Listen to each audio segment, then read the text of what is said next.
all to take it. That's a winner!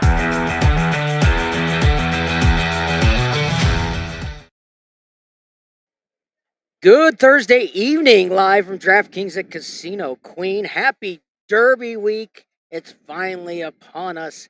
Here with my co-host Clemson John, and in between us is Damian Byro. Damian, welcome back. Nice to be back. Thank you. We had a nice show last week going over the NFL draft.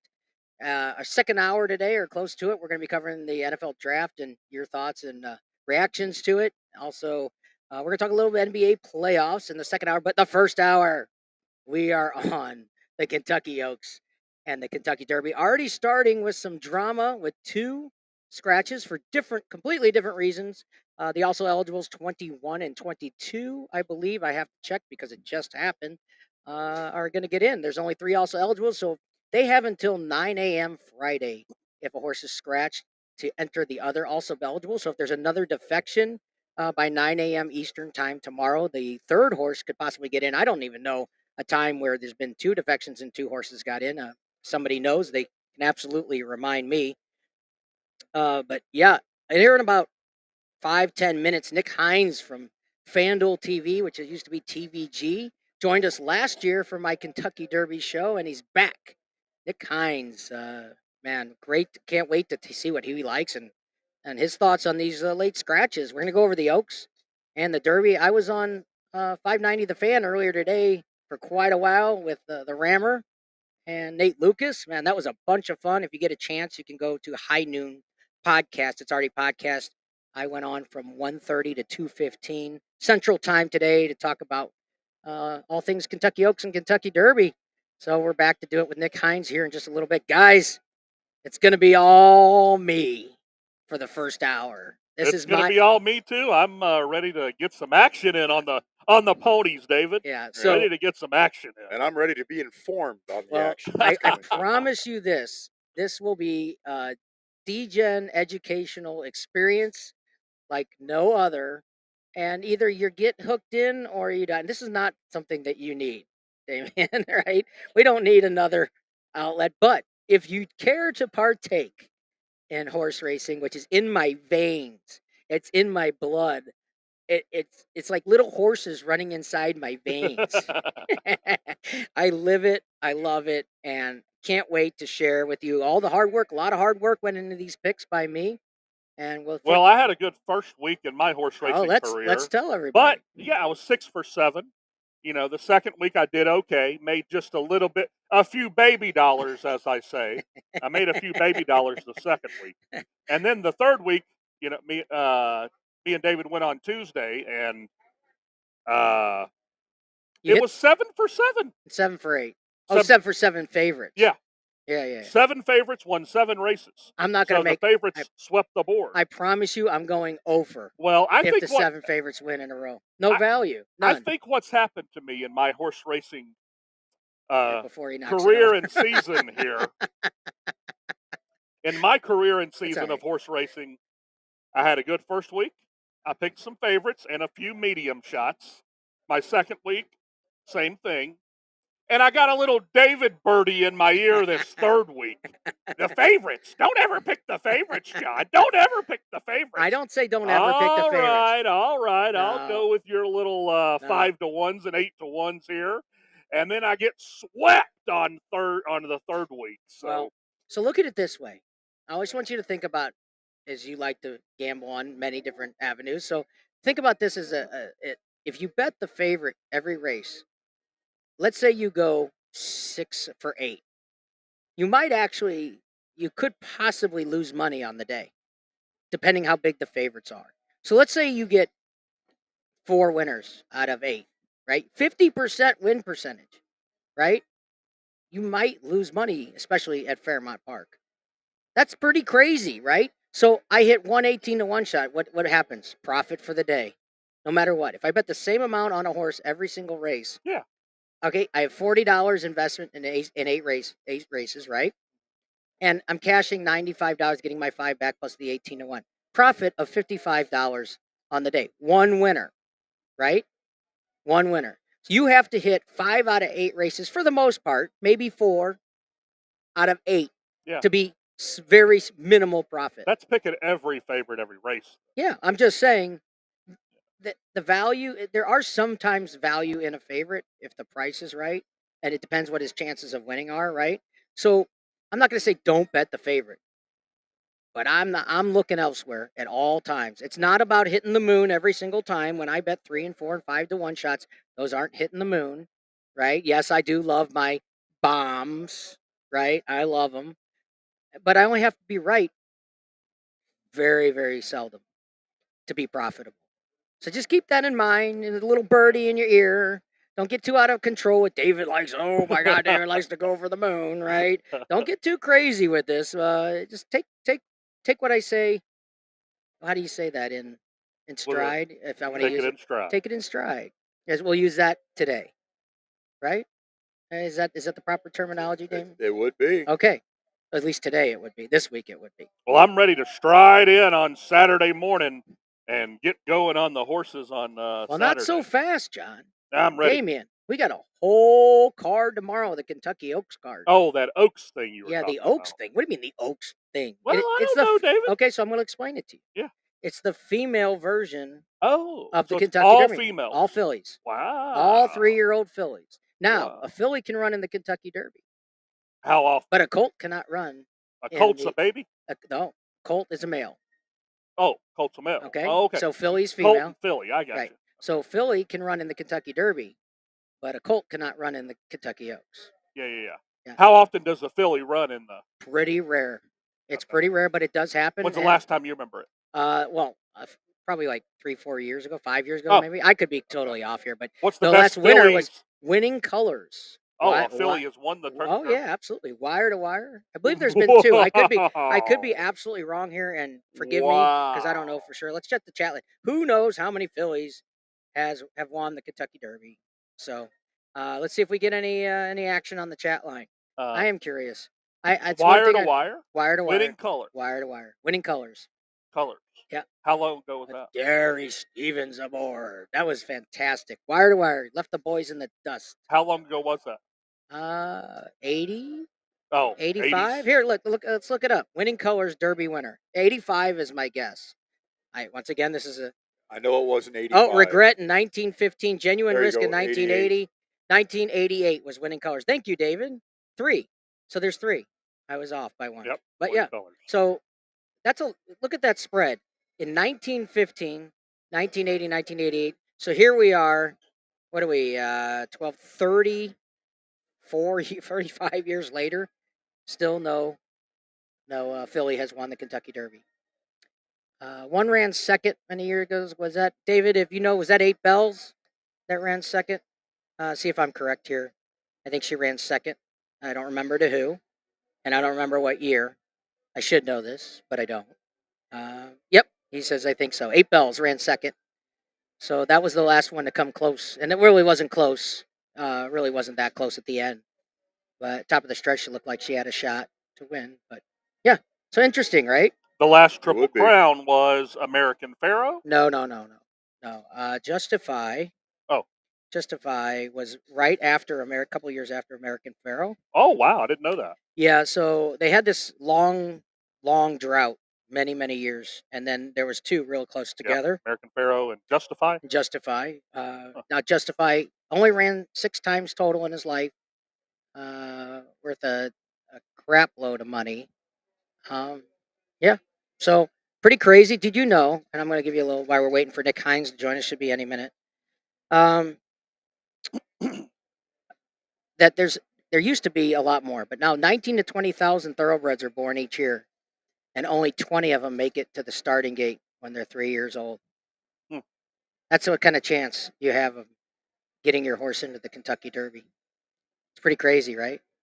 Yeah. So we have 2 defections from the Kentucky Derby. A last-minute defection. The trainers, Saffie Joseph Jr., suspended. Lord Miles out. The Wood Memorial winner is out, and Practical Move by Tim Yaktine, defection earlier in the day. So 2 also What happened? eligibles in. Did they say yet? The Practical Move has a fever, and so that 8 Bells finished second in the 2008 Kentucky Derby behind Big Brown. Yeah, Big Brown was a monster. I had the 2-horse. I believe it was a 2-horse. I can't remember his name. If the 2-horse that was like 40-1 that year, that Big Brown won, I keyed this horse second and third. I can't remember the name of the horse. The 2-horse ran fourth that year. The Big Brown won, and I would have had the trifecta like 6 times. Yeah, because Big Brown, I keyed Big Brown. Everything. I can't remember. David, I don't know if you could ever find that out, but the 2-horse was like 30 or 40-1. Ran fourth that year, and I needed him to run third to hit the trifecta that year. I didn't bet a superfecta. Superfecta is top 4. Yeah. So, like I said, while we're waiting on Nick Hines, Practical move would have been a what, you think? 12-1, 8-1, 10-1? somewhere in that area, Yeah. probably around 9, 10-1. Yeah. Let me ask you this. So, on books that take bets like days before the Derby, the odds are already set on some of those books. Have you ever seen that before? Yeah. So, how are the odds set when it changes at the track and like every? So, those are like future bets, right? You can lock in a price. Okay. So, but It's they're not just like giving they're not giving you any. They're educated, pretty well educated guesses. I So mean, if a 10-1, it's going to stay anywhere from like 8-1 I mean, to it could. 12-1. And the long shots, they're going to give you, if it's 40-1, they're going to offer 30-1 just to cover their bases. Okay. Yeah. So So the best. on the long shots, it's better to wait and not do a futures bet. You think? Yeah, I'm waiting till unless you think Because you think there's a huge advantage. The long shot could move to 40-1 to 60-1. possible, but we're not going to see so many of those anymore. People will bet names, right? I'll give you, for instance, and we talked about this a little bit today. I'll give you, for instance, I bet a $1 daily double Oaks Derby double, which means I have to win both races, right? Oh, okay. Oh, is Nick Hines with us? The 4th place finisher was Akati at 37-1. That's right. Yep. So I needed that horse to finish third for me to hit my trifectas. I would have had it 3 full times. Yeah. That kind of sucked. Yeah. I don't remember how close it was for third. I don't know if it was even close. I don't remember, but I know he finished 4th. Yeah. Thank you, David. Appreciate that. Hopefully Nick Hines joins us, any moment. I'm sure he's busy. He's been on many shows today already, so I'm sure he's wrapping up. And hopefully joins us soon, because I can't wait to hear what his insight. Looks like there's probably 2 overwhelming favorites in Tapit, Trice, and Forte, right? Yeah. So we'll definitely get into that. I don't see. I think the Forte has too much to do and at a low price. Mattress Mac. You ever heard of Mattress Mac? Yeah. He is going to put several million to win on this horse, which will lower the odds of it. This is what he does. He hasn't done it yet. He will. Right. He will. And this is the horse he'll do it on. He does it on the favorite. Really? Yeah, almost every eye, as far as I know, the last several years. He does it with all sporting events. He says, "Hey, your furniture in the last month, or you bought, Oh, it'll so be he does free." the furniture thing on every bet he makes, Yeah, right? that's right. Yep. And he's hit some nice scores. And if the Derby winner's the favorite every year, he's going to crush it. And you might get 4-1 on Forte. I'm not with my money. I'm not betting the horse. No. I'm going to use them. I'm going to use them in I call vertical bets. So we'll see. What's a vertical bet? Well, like exactas, trifectas, superfectas, all in order, like 1, 2, 3, 4. 1, How 2, many do you have to pick in order on a vertical? Well, in exactas it's 2, trifectas it's 3, and superfectas it's 4. Verticals 5? Well, no, they're all vertical. Anything. I got you. That's the name of it, is a vert bet. No, there isn't. They're not called vertical bets. It's just Okay. up and down. Okay. Up and down, right? So straight. So, how would you usually do it? Like, you take one winner and then do the verticals? Yeah. So I usually key off of one horse, and Derby sometimes 2. There's a lot of At what point does it become too much? Yeah, you don't want to box. You don't want to box. All 20 horses. Right. There's no value. You can't So make any money. at what point? How many winners should you tie up in your betting? I mean, it just depends what you like. I'm stopping here. I'll give you 3? for instance. No, I'm going to tell you. I'm going to stop at this point. Let's go back. I'm going to 1, 2, 3, 6. So I'm going to use a key horse with 6 horses. You're gonna what? I'm going to use my key horse and back and forth with him for a combo of 6 different 6 horses. behind him. Okay. So I will key my horse on top, second, and third with those 6 horses in front, middle, Okay. and yeah. But are you going to put another horse as a winner on? Maybe. Okay. So At what point does it become too much that I've got 6 different winners yeah, you don't want to bet in 6 a horses 20 to win. horse field? Yeah, you don't want to bet 6 horses Right. to win. Even in the combo bet. Because let's look. I mean, you know, it's just it's not worth it unless. No, there's no unless. I'm not betting 6 horses to win. I'm not doing it. It's just not going to happen. All right. Let's see. Let me text Nick, see what's going on, and see where we're at. Okay. My big one that I was looking at was Confidence Game. Yeah, why I not? think they said some nice things about him. You can find a show where they say nice things about any horse. Oh. I'm just saying that's all out there, right? There's very few horses that I believe that have completely no chance of running well. I mean, you can find a reason to bet almost any horse in the race. That's why it's a Kentucky Derby. Last year, Rich Strike, the horse that won, I got lucky to have an all ticket. I didn't like what? And I had an all ticket, meaning I bet the winner of the Oaks, and I had everybody in the Derby. So it's a $20 ticket. So I singled a horse in the first race. You won the Oaks. Yes, and it cost $1 daily double with all 20 horses. It cost me $20. Ah. So it was a saver bet. It's not even a good bet to make, but I did it, and I got back $973 on the dollar wager because the longest shot on the longest shot yeah. won. Well, Yeah. that's interesting, actually. Yeah, it's not. You've got the Oaks wrapped up, and now you can take a shot for $20 at. You're going to make money at what, the 60% of the field? No, as long as the top 40% favorites don't win. Well, even if the favorite wins, you're going to make a minimal amount. Still not. You're better off betting in the long run. You're better off just betting the $20 to win on the horse in the first race overall. That's where you're going to find the best bet. But let me ask you this: can you leave it open? Huh? Like, can you leave it open to where you say you're going to do an open bet? If you win the Oaks, you can. No. Okay. Yeah. No. Yeah, it's a bet you have to make on Friday before the Oaks. Yeah, so you can't leave it open. Decide on Saturday if you win the Oaks. No. No. No, it's not like a sports wager. I understand. Yeah, I mean, I totally get where you're coming from. But yeah, no, you can't do it. So listen, we're gonna take a quick break. Hopefully Nick joins us in the near future. Otherwise, we'll get to some sports, and then if he joins us, or when he joins us, we'll just put him right in. All right, we're gonna take a quick break. And let me see how we do this. David's playing producer today, so we're going to get there. There it is.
Nick, can you hear us? Yes. Yes, sir. Oh, I love it. Hi, Nick. This is Nick Hines of Sarge. What's going on? It's great to have you. Pleasure to see you guys. How you guys doing this afternoon? I can barely hear him. Can you guys hear him? Just barely. Is there any way you can turn up your mic a little bit, Nick? Let me see here. Give me 1 second. Hold on.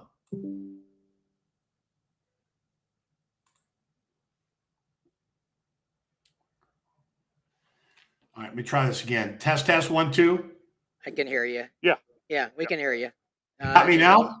It's a little soft, but we'll be okay. Hold on Let me 1 see if second. I can turn yours up on this Give me end. 2 seconds. All right, let's see if we can do that. I turned yours up on our end. Let's go for it. It's loud in here anyway. Nick, great to have you. Haven't seen you for a long time. Last year, first off, I want to introduce you to who's joining me this time. This is Clemson John, all the way to the right. Damian Byro in between us. We're live here at DraftKings at Casino Queen here in the St. Louis area in East St. Louis. Nick, it's so great to see you. I'm so excited. I'm like, I don't know what to do with myself this time of year. What's going on? It's a pleasure to be here, guys. And, again, we're finally getting a little bit of sunshine here in California. Got so much rain this year that I'm over it. But you guys bring the sunshine to my day anyway. But it's a pleasure to be back on your show. It's already been, a year since we talked?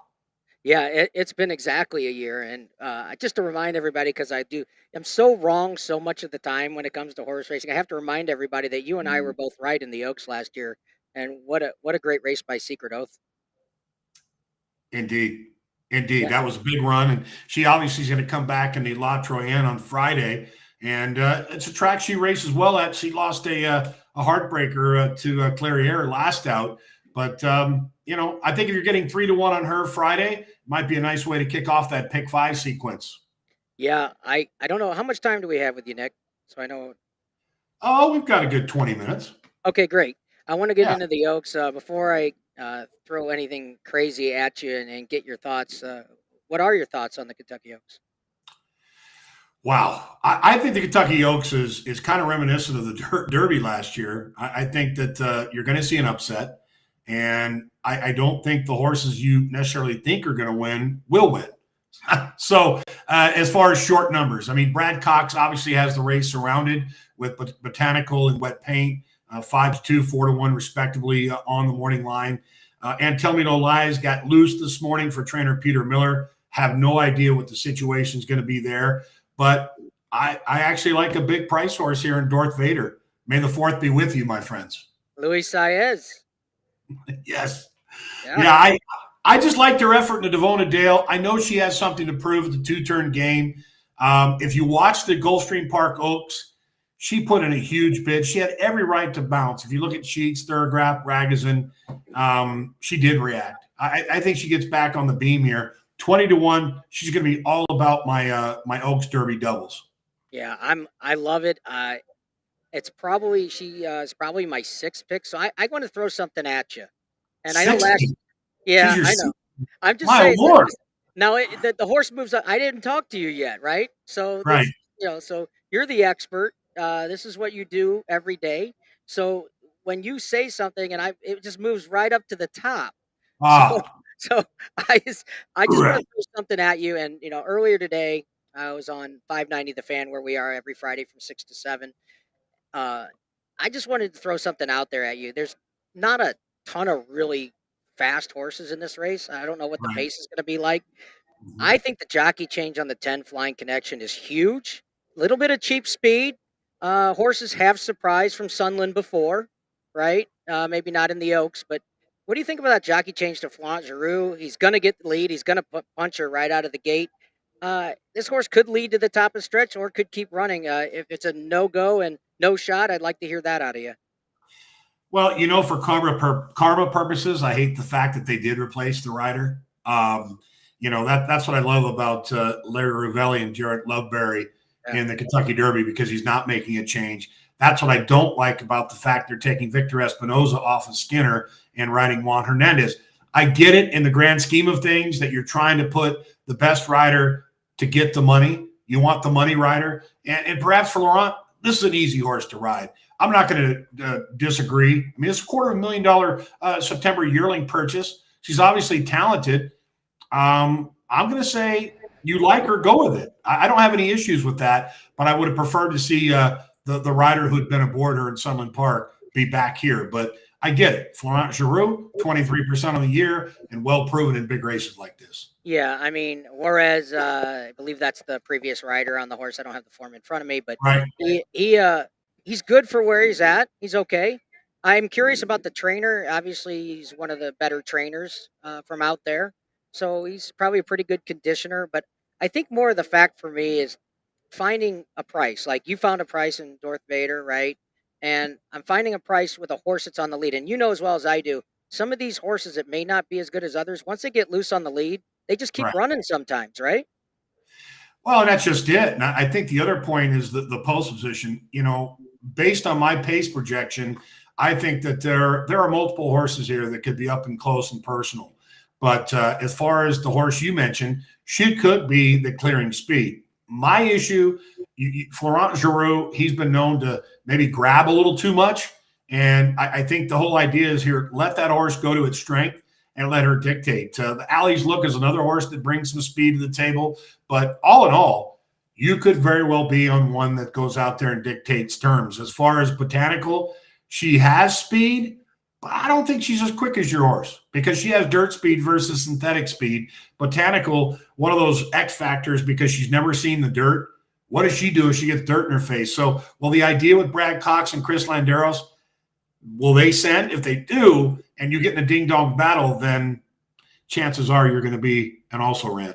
Well, then here comes probably Wet Paint and Darth Vader, right? I mean, here they Right. come, right? Well, So I'm counting on a slower pace. And even if she's going quick, if she's by herself, that's different than going quick head-to-head with another horse. And it's my feelings. But I want to know who else you got with Darth Vader. you know, I think Wonder Wheel is going to bounce back here. You know, Yes. yeah, I like the transition to Joel Rosario. No disrespect to Tyler Gaffleone, but I've never had much luck betting on him. And then when I bet against him, he ends up beating me. But I think that's a big move. The fact that they end up getting Joel Rosario, pretty mischievous. Tyler comes back to her after having won the Rachel Alexander. She adds blinkers. I'm a little worried about her getting too aggressive from that outside slot, so she's going to be a toss for me.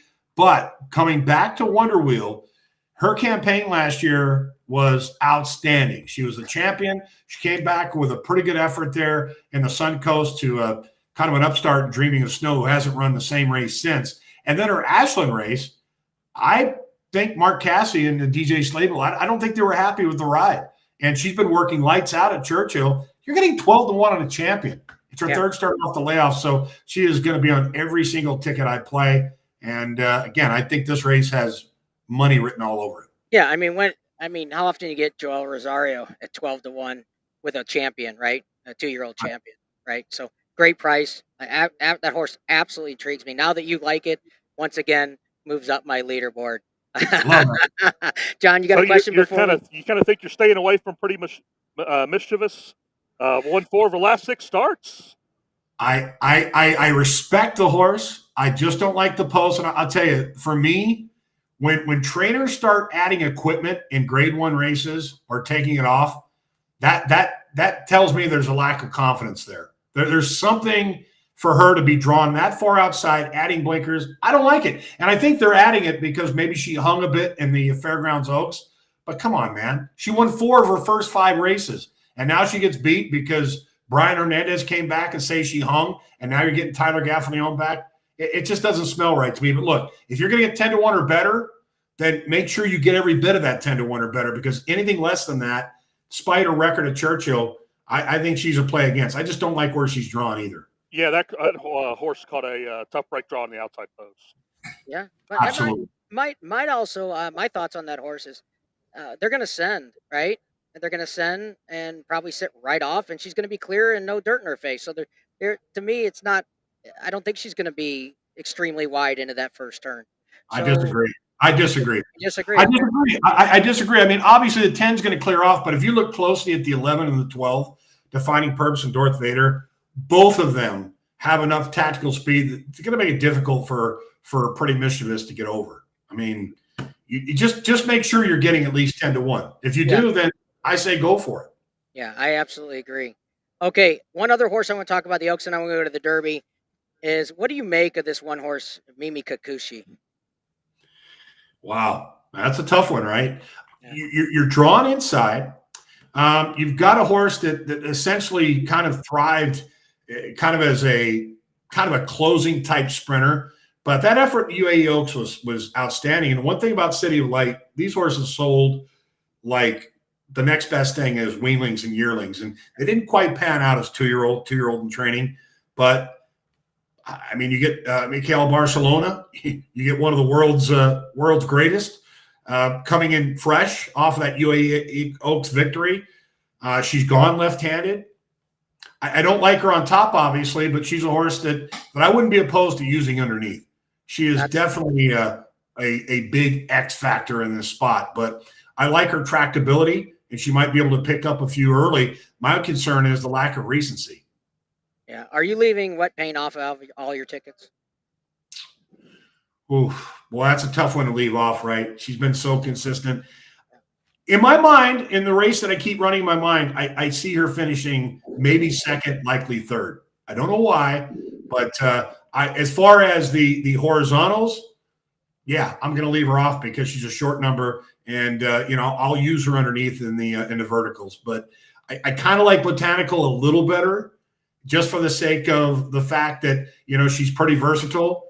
But again, she's got to prove some on the dirt. And what's interesting, we look at the pedigrees. One's by Blaine, the other one's out of a Blaine mare. We all know what Blaine did at Churchill. So I kind of feel like I have to use one of those two. All right, moving on to the Kentucky Derby. All right, 2 defections for different reasons. One late. What are your thoughts? Oh, it's a scary thought. You consider the fact that the mandate went out to Safi Joseph Jr. has essentially been told to exit the premises. That he is at this stage anyhow, not allowed to enter horses in any CDI track. It's a big deal. When you have 2 horses that drop dead, reportedly of a heart attack, it's unthinkable. I trained horse for 15 years. I had one horse that, quote unquote, died of a heart attack, and I ran a lot of horses. So it's a little weird, strange, it's random, it's sad. What really hurts the fact that Lord Miles is owned by one of the good guys in the game, and that's Peter Vexo. And he was behind the Chicken Soup for the Soul books. I'm sure that you may have read those. Greatest guy you'll ever meet, and he's been breeding horses for years. Finally gets to the Kentucky Derby with a chance, and he can't compete. But, that's, I guess, the way the cookie crumbles. So both Cyclone Mischief, Mandarin Hero get in. I'm hearing some random scuttlebutt that a name horse will be defecting. Don't know who it is. I hope it's not the horse I'm thinking of, but you kind of have to hold your hats a little bit here. I mean, it's the Derby, man. I mean, this is the chance of a lifetime, right? Yeah, this is pretty. I mean, I remember 1, but 2 and maybe 3, especially with time to get all 3 also eligibles in. Maybe that's pretty crazy, right? It changes. I don't know if it changes everybody's views, but it could change a lot, right? I mean, especially underneath. I think what it comes down to, Practical Move was a player, no doubt in my mind. Lord Miles, I mean, let's not kid ourselves. He wasn't at the top of anyone's list, but I'm a huge Forte fan, and I'm of always the belief that in order to be the champ, you got to beat the champ. In the words of Ric Flair, Nature boy. Yeah, so I think it really comes down to Forte. If he's on his A- game, he wins this race. But, hearing what we hear, I'm still going to stick to my guns at this stage of the game. I like him, but I'll tell you, there's a price horse I like, and it's the 11 Disarm. He's not. Yes. I'm sorry, Nick. I better take that one off my list. I'm so excited you said that. Oh my God. How do you like him? Why do you like Disarm?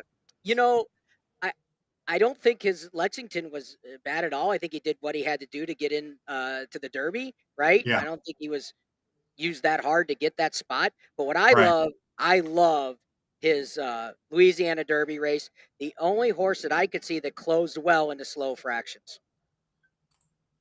Good point. And he's working well. 3 straight races that he's been dealing with that, right? Yep. Yep. You Got a would 30 think to that 1 shot, guys? Yes, 30 to 1 morning line. And it'll be 31? higher than that. He'll be higher than that.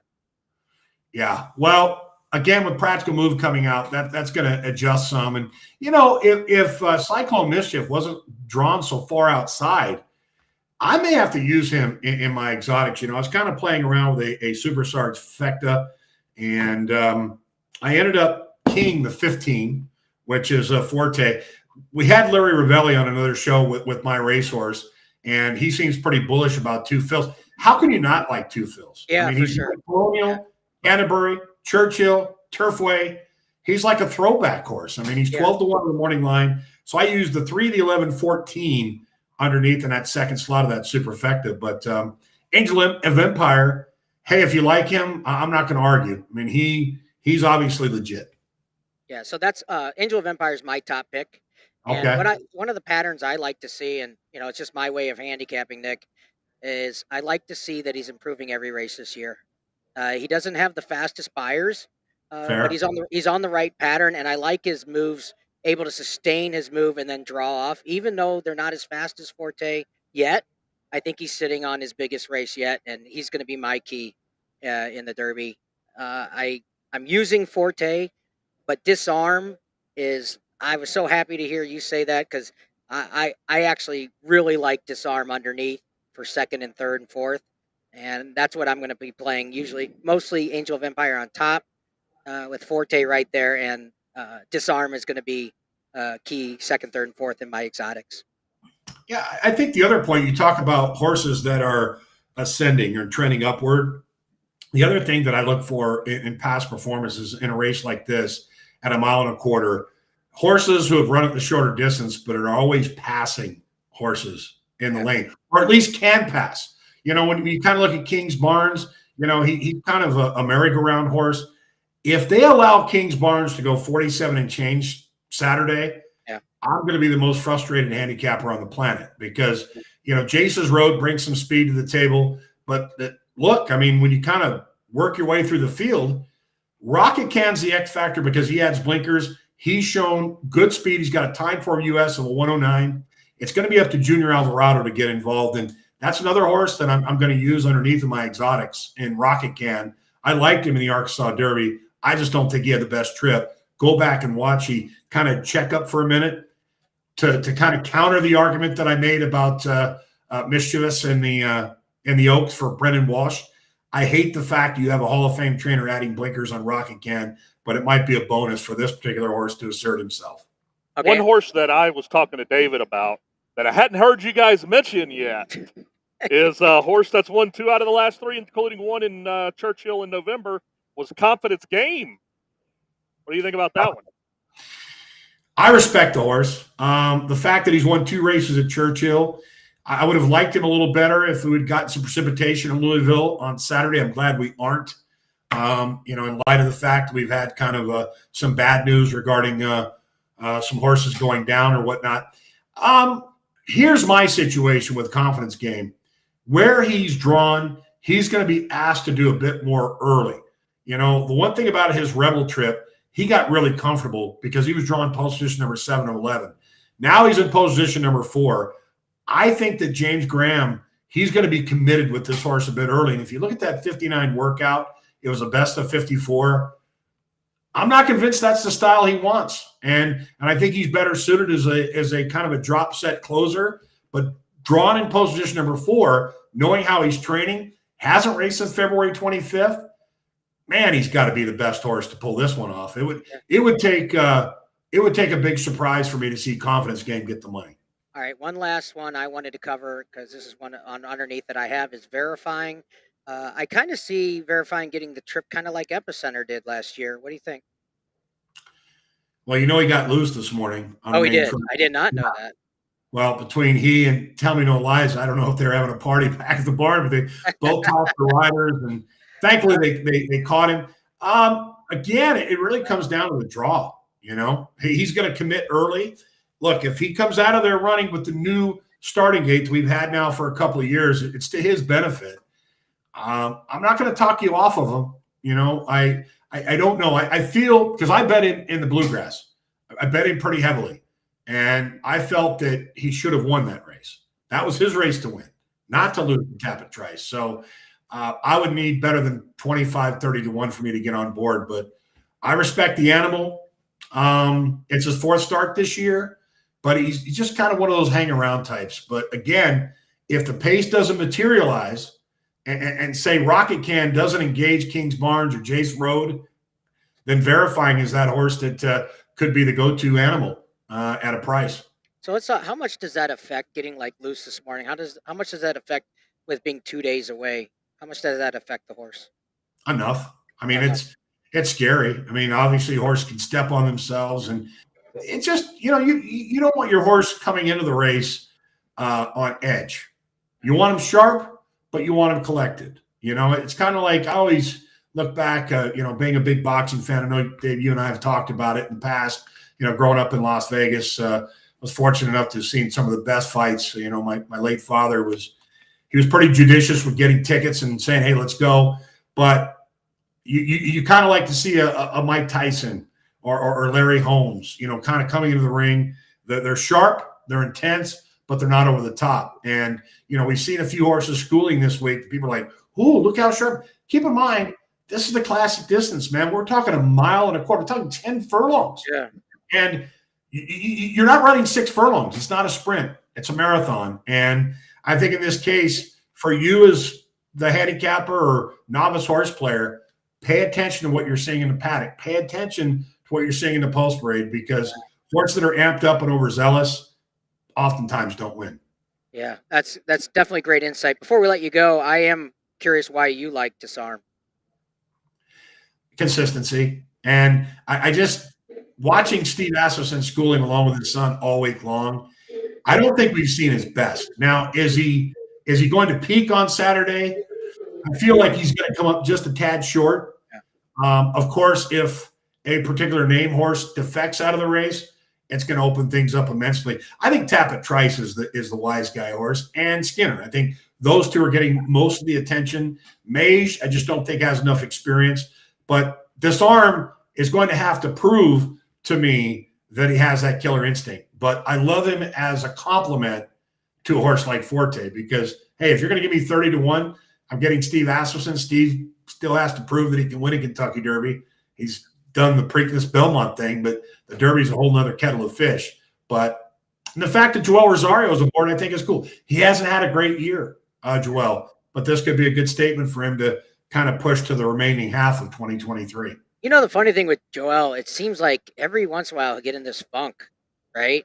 And he doesn't win for a long time, not consistently. And then he just absolutely, when you least expect, he just starts crushing it.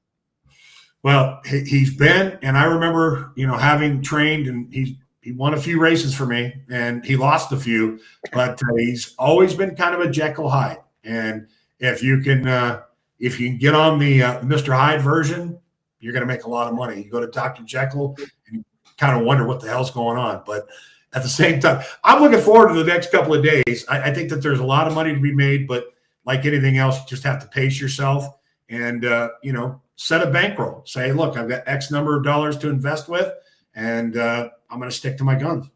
All right, real quick, before we let you go, I want to talk about one horse tomorrow, race number 5, Smile Happy. I like this horse, and you and I are familiar with this horse. Right. Yeah. What do you think? All right, remind me of which race it is, and I'll pull it up here. It's race 5 tomorrow. Race 5. Well, you are 8 to 1 on the morning line for Kenny McPeak. Yep. The one element missing in this race is something that I think is going to play into his favor. I think he's going to be up close. I think 8 to 1 is very generous. West Willpower, he's legit. If they allow West Willpower to essentially dictate, then they could all be running for second. But I thought you were going to ask me about Rich Strike. Well, we can do that. I think the one sending from the rail, I think the 4 might have a little pace pressure, and the 5 sits right off. That's how I see it. But I'm going to put it to you kindly. I think Smile Happy has a puncher's chance, and I think that effort in the Oakland Mile is better than looked. I mean, he was a beaten favorite, had traffic that day. You get a new rider, Brian Hernandez Jr. When he teams up with Kenny McPeak, he's winning at 18%. I like your angle. And again, that race certainly has upset written all over it because if they do challenge Wes Willpower, our collector, what do you do? I think our collector is going to get overbet. I think he'll end up favored. He'll be 8-5 when it's all said and done. I think you're exactly right. All right, Rich Strike. I said immediately after the Derby, my friend said, "What do you think about this horse?" And I said, "He'll never win another Grade 1 the rest of his career." And I could be wrong. So, I don't know how you feel about Rich Strike. But so far, unfortunately, I've been correct, right? Well, in the words of the late Mickey Goldmill to Rocky, it was freak luck, is what that was. Do you like Rich Strike tomorrow? I do not. You heard me. Okay. That's all. We got everybody laughing with that. That's Nick. I know you got to go. I saw earlier that you were on My Race Horses. I own a few of the My Race Horses. I took a couple. You do? Good. Yeah, I think I have 9 or 10 of them. You're a good So man. I watch you all the time. But you were on a show earlier? Does anybody Yeah, can we- go? How can we they? did, How can people see you? We did the Derby show. It should be posted on YouTube. We just did a Derby analysis, and of course, My Racehorse has a 63 caliber and a La Troyenne. She's a tough, but she could light up the board. We reminisced about Authentic, who'd won the Derby in 2020. I've been advising with My Racehorse since the beginning. Of course, CEO and founder Mike Behrens. It's going back. Lots happened in a short amount of time. As you well know, they were a partner in your good buddy Vito's horse and myself and Swiss Minister, who won at Santa Anita. So it's amazing how quickly time has flown, but we're happy to be doing it. Over 25,000 owners now. Wow. In the land of My Racehorse. I think, what a value. What I get for such a small amount of money, it's a lot of fun. I'm not in it to make money. You can't be doing it to make money, I don't think, unless you're taking a bigger share. But for the minor shareholders, what a great experience you get. Especially if you draw like the lottery draws for all the events now that we're able to do. No, you don't get that for $100 bill anywhere else. You can't get it. You can't get the excitement. You get to watch the workouts. They send you all the information you would ever want on your horse. It's fantastic. To me, it's a lot of fun. I'm not in it to make money. I'm in it so I can be a part of something that I love. And I think that's the way to look at it. That's just my thoughts as a participant with My Racehorse. I absolutely love what they do. Do you notice the hat that I'm wearing? Can you see it? The alley dome. I'm surprised that thing didn't go up in flames. Well, our buddy Vegas Vito is watching, and I'm sure he'll have something to say about that. Well, he's St. Louis Vito now. He's no longer Vegas Vito. So when you mentioned you don't do it for the money, my wife told me the same thing when we got married. So we're not doing it. It's working. Whatever's working is working well for you, right? But for somebody on this side of it, it's so much entertainment you get for such little money.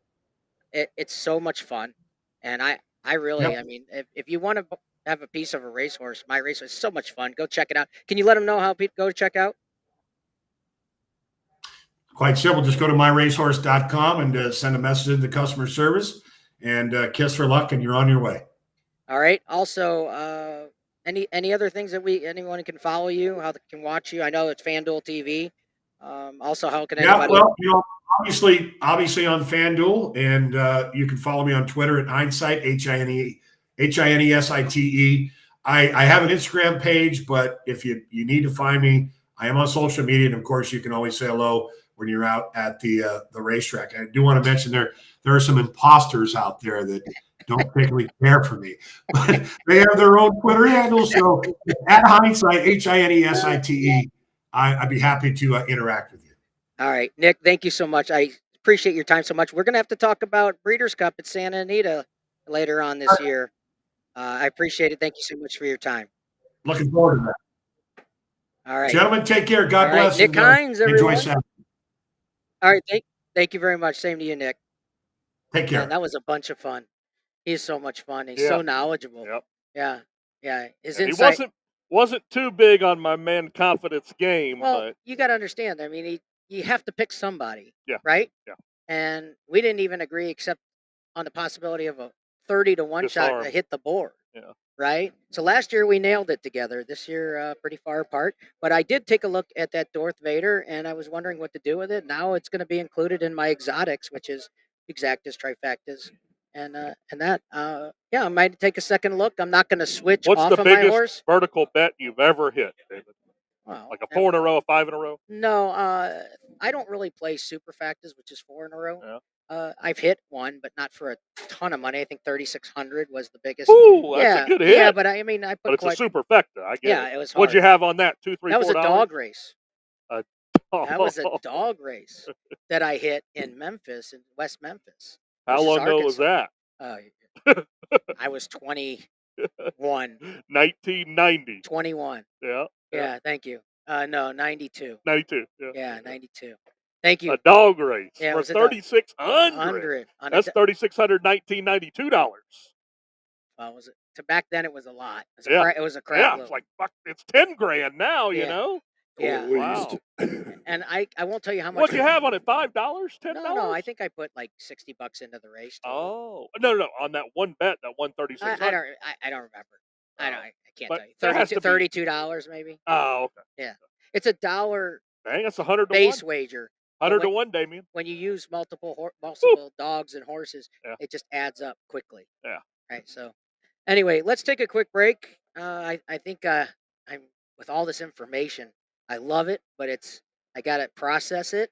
Yeah. And then yeah. Well, maybe- you got time. You got I don't- 48, almost 48 hours. This is why I like to do my picks before I have anybody else's picks. Yeah. Because if my picks match any of the professionals that I talk to, I'm going to be more apt to bet that horse. So I'm not getting off. I don't like what I hear about Verifying, which is one of my key horses. I know you're busy watching a baseball game, but Verifying. I got you. Verifying. I just hit my over on I love Blue it. Jays Red Sox. I we're had gonna- over 9. Well, when we take a Let's quick break, go. we'll cover some First of what's going 5 on. innings over 9. I hit it. Yeah. Wow. Well, I want to talk about that game in Mexico. Over under 15.5, and they blew that out of the 20. water. That was the second game. The second game was 20, and they blew that, right? They blew that out of the water. All right, we got to take a quick break. When we come back, Damien, Biro, and Clemson talk a little NFL draft, a little baseball, and a little NBA playoffs. We'll be right back.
I've got a golden ticket.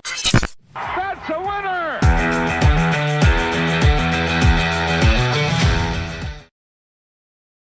We're back here live from DraftKings at Casino Queen, guys. That just gets my motor Absolutely running. What a great segment with Nick Hines from FanDuel TV. Wow, I don't know what to say, man. All I want to tell you is all I can think about is that we agree on our kind of our second or third choice in the Derby. We didn't quite see eye to eye in the Oaks like we did last year, but what we did both come up with is a long shot in the Oaks. And whether we pick the same horse or not, we both are shying away from the big favorite. And that just goes to show you we both at least see value elsewhere, right? I think So, you should box the exacta with your pick and his pick, with your pick and his pick in the Oaks. oh, there'll be.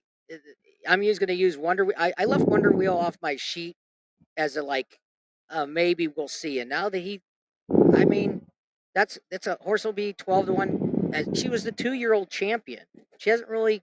A lot of these horses, they're young. They're always growing, and they don't really finish growing until they're 4, right? So what you get is she was ahead of her time, right? She was like the LeBron James early on. Okay. Some of the players, this is now as they grow, some of these horses have caught up their growth spurt and their talent has grown. But she has a little disappointed this year, but she could bounce back. She's very, very talented, and she's going to be 12-1 with a great rider. So I can see it. Maybe I'll use, but I'm definitely going to use Darth Vader. You're giving me another 20-1 shot to use. I'm in heaven, right? So yeah, I'm still going to on top and key off Flying Connection. Like I said, that horse spits a bit top of the stretch. Here comes Darth Vader to pick up the pieces. I'm really excited. By the way, John and I will be where are we at? 590 tomorrow from 6 to 7. I will be giving out my Derby picks tomorrow but the Oaks picks, number 10 Flying Connection, and I'll probably use Nick's horses underneath. I'll use Wet Paint, the favorite, a little bit, Botanical, and Mimi Kakushi, which is a horse that I kind of like to pick up the pieces for second and third, or maybe fourth. So there we go. That's my Oaks picks for tomorrow. And So how old do those fillies? How old do they get when they're racing? They only race like up to 4 years old. no, it just depends on the horse. Oh, really? Right? It just depends on the owners too. Oh, so you might Yeah. have a 5 and 6 year Yeah, old. and we hope so. We hope as horse bettors to Yeah. see these champions keep running, these better horses Sure. keep running. But when most of the time, what happens when they're really good, they go to the breeding shed, and because they're more valuable Sure. as breeding. So From a financial. in the old days, they ran these horses. Then when they retired, they went to the breeding shed. These days, there's so much money in breeding that they like Justify won the Triple Crown, 6 races total, 3-0. He's retired, done. Wow. Yeah, absolutely done. Wow. Yeah. So they don't race them like for 5 years, It just depends. Like well, Okay, let's Justify say- and American Pharaoh win a Triple Crown. You're not going to see them 5 years later. Let's say they geld them, right? They're geldings, which means they, snip them, right? They can run for 8, 9, 10 years old. Yeah, because now they can't breed. Yeah. Why would they do that? Well, sometimes it's I mean, there's many reasons why you would do it, but if it's affecting their racing, sometimes they'll do it because they can run better doing it. So it's a decision that has to be made By the owner, of by the owner and trainer, and not every horse needs that to happen. Obviously, they all are not gelded, but as my good friend David told me earlier, most race horses in Hong Kong are gelded. Yeah, so they race a lot. Yeah, and they race for a long time. All right, moving on, guys. Damien, first of all, what kind of bets we got going on? What do we got? What do you guys do? You guys keep staring at your phones. What are you guys winning? Tell me about it. Over on the Red Sox and Blue Jays game. I'm just cheering for him. Yeah. So I'm getting some of the losses back from earlier today. The Cardinals screwed me on one. I got the under in the first 5. Like, let's see, it was before Carlson hit that 3-run homer. It was, I think, 10 or 11 to 3. Yeah, it's 11-3, bottom of the 4th, right, David? I got under 16.5. Or no, 15.5. I'm sorry. Under 15.5. And they're only at 14. So I can still have a run and be good. There's 2 outs, nobody on, bottom of the 4th. They get 2 base runners, and here comes Dylan Carlson. It's a 3-run homer somehow to screw my under. So what do? I go the other way. I take the over now because my under just busted in the first 5 under. The 15.5, right? So I take over 19, over 20. They've already got 17, right? They scored 2 more runs the whole game. The 5th, the 6th, the 7th, the 8th, and the 9th. They scored 2 runs Careful. in the 5th, 6th, 7th, 8th, and 9th. They scored 16 He's gonna for knock. the first He's 5. gonna knock the everything that runs the show off the shelf here. No, I'm serious. They No, scored. I'm serious too. Well, do you know how unlikely this is? They score 16 runs in the first 4 innings, David. And then they score 2 the rest of the game. How do I not hit over 19? You tell me. Unbelievable. So, That's yeah, funny. that's what I got to say about it. You got anything, Damien? I'm afraid to say something. Not on that. So I got to get my money back from that. So I'm yeah, getting it back now on this Blue that's- Jays that's- Red Sox game. I'm kind of that's why I was cheering for his over in the Toronto game. I was kind of hoping he'd calm down a little bit when he wins a little bit. I wins didn't need some to of it lose that back. one. These live bets So- during our show can take John on a roller coaster ride. Yeah, Well. I bet a couple of things in the NBA game tonight. For example, I bet Draymond Green to have a double-double. And it doesn't matter. It could be points, rebounds, points, assists, rebounds, assists. He's a threat to hit a double-double in any of them. Draymond Or he's- double-double's what you or got, he, huh? yeah, so What kind or of he's odds you get on he's that? plus Yeah. 450. Whoa. But Plus what? 450. But he's But he's got to get there on the points. He's a no. You get rebounds and assists. Be a Oh, double yeah, double. that's right. That's right. I mean, he may score. You know, he may score 6 points and have 11 boards and 10 assists. You don't know. He's perfectly capable. Of course, he's perfectly capable of having a triple single, having 7 points, 6 rebounds, and 8 assists. And you know, Plus But- 450? but I liked getting the plus 450 on that. Wow. And I also bet I bet Alan Wiggins. I'm sorry, I bet Andrew Wiggins over his point total tonight. He had What is it, 18 and a half? It's 17 and a half. He had 15. It was 17 and a half game 1. He had 15 with 6 minutes left in the third quarter. Never took another shot. Wow. Yeah, I had that already in my winning column. No They took him out of the way. game. Rest with 6 minutes left in the third, and I just put that in my winning column.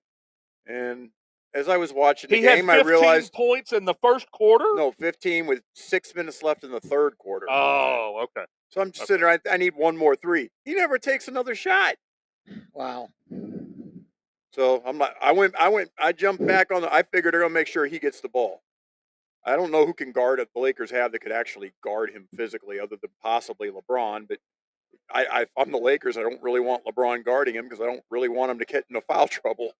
So Yeah. I'm going Wiggins. He was 6 for 15 in game 1. I have to imagine he'll be more aggressive. He'll get his shots. He was only 1 for 5 from 3. He typically plays well at home. I went ahead and jumped him, and I played one other bet. I bet Kevin Looney to have a block in the game. Oh. Just one block, and it was even money. You know, I mean, I like he's these not prop great. bets. He's not great defensively. I mean, Anthony Davis has obviously owned him, but he's 6'11" with long arms. You know, I'm hoping he can get a block. Just in this get your game. hand on the ball, Yeah, Looney. That's all. Just one. Get it on the block. ball, Looney. I mean, like Anthony Davis You're is 6'11". Yeah, Anthony Davis has got his over under was 3.5 blocks. You know, I'm like, Yeah. I wanna Kevin start Looney hitting the can get table. one. Get your hand on the ball, Looney, for Yeah. a winner. That's all. So, One You got time. 48 minutes. One time. Huh? One time. just one Yeah, time. just once. One time. Just get your hand on it, you 6'11" long-armed Looney. Bam. You know, That's all I you haven't heard you say that.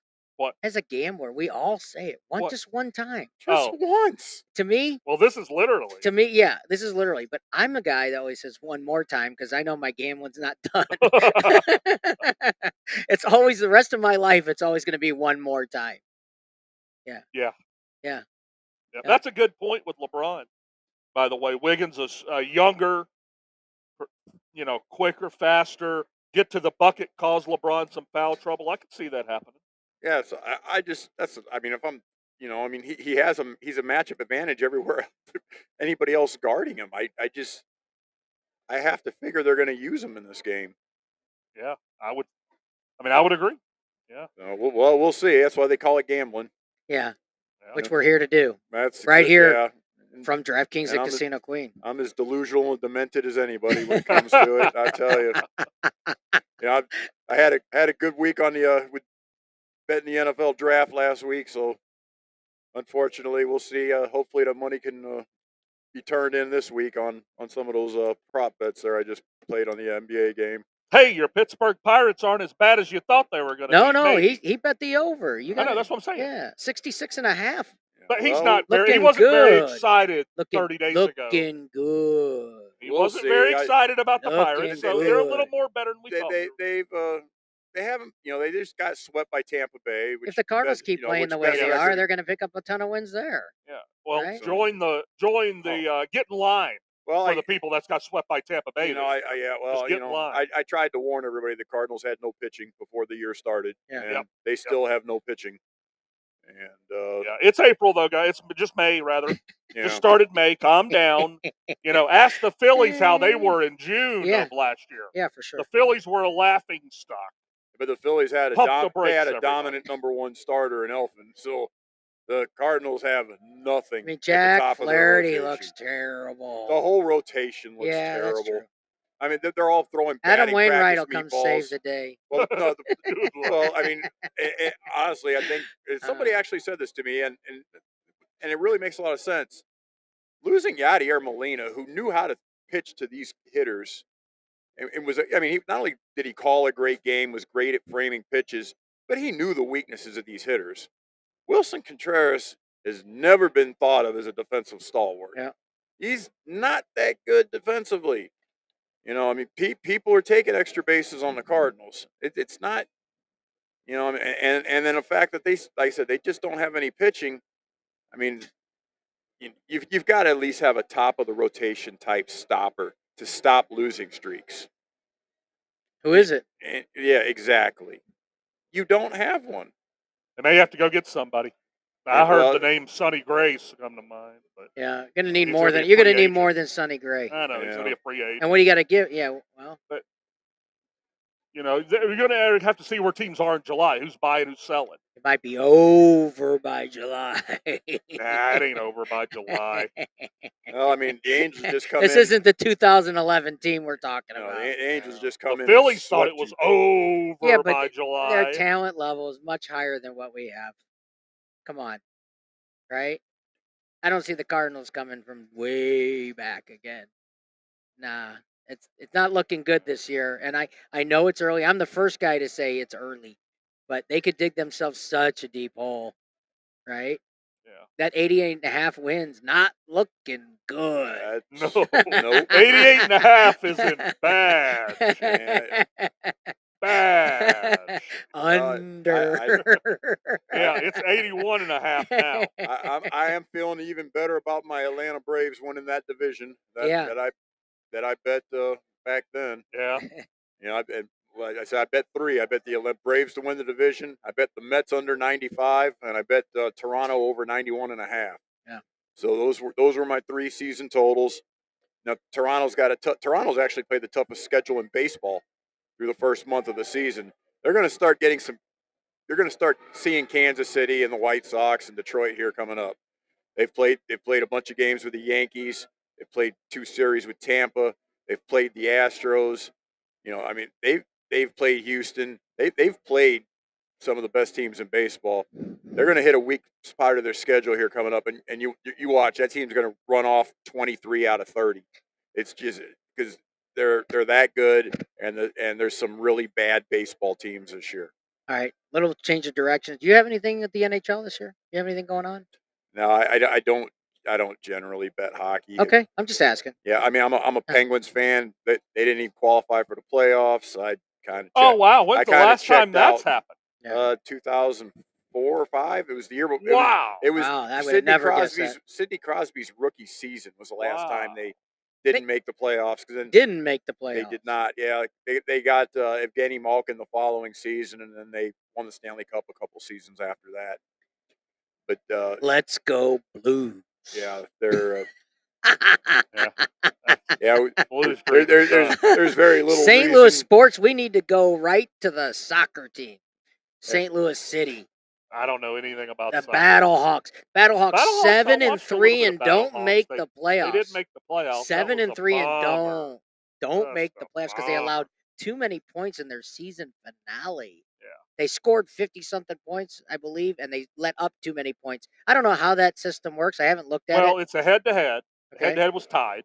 Okay. So then after the first tiebreaker goes to the second one. After the second goes to a third. So it was like the third or fourth tiebreaker. I thought it was like the fifth. It might have been the fourth or fifth. Yeah. Yeah. That's crazy, right? Yeah. Yeah, that's Yeah, nuts. But it's the one of those Battle weird Hawks, things, we're man. just gonna have to. Great season. St. Louis is gonna have to turn their direction for winning sports to the Battle Hawks and St. Louis City. Yeah, Battle Hawks had a great season. Yeah. Yeah. The Cardinals and the Blues are gonna take a back seat for a little while till they find something. The Cardinals will never take a back seat. Yeah, you're right. But have you noticed? Go look at the attendance. Yeah. Go look at the attendance. Yeah. It's not good Yeah. for Cardinal baseball. Right. It's always going to be decent, right? Yeah. Because we all love it, and I do. I'm diehard, right? They'll get their I'll 3 still go to million games. fans. I don't know. This Well, I mean, this is they going to had be some- close this year, buddy. They had some great weather this week, you know. And, Yeah, that helps, right? The weather and- helps. And it looks like we're going to for a nice little stretch of, you know, mid 80s coming up here. You know, really good weather, comfortable weather.